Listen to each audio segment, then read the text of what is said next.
Assalomu alaykum bolajonlar. Yana qiziqarli tajribalar o'tkazamiz. Demak, mana bu yerda nima? Mana buning ichida suv bor.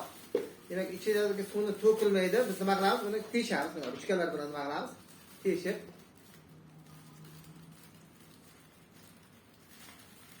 tomondan chiqaramiz. Nima qilmaydi uni?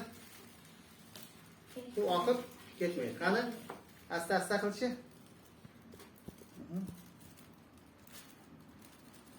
Qani chiqadi.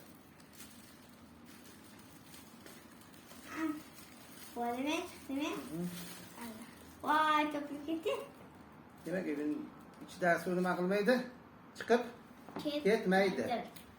Buning ham ichida nima bor? Atmosfera bor. Demak, ichidagi bosim nima qilib ketmasligi kerak, ichiga havo kirmasligi kerak. Agar ichiga havo kirib ketadigan bo'lsa, u nima qiladi?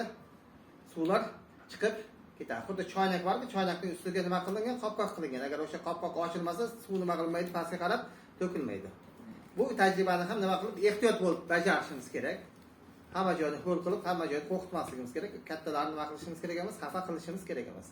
Kattalar nazorat ostida bemalol mana shu tajribalar ko'rsak bo'ladi. Bolajonlar bilan xayrlashamiz.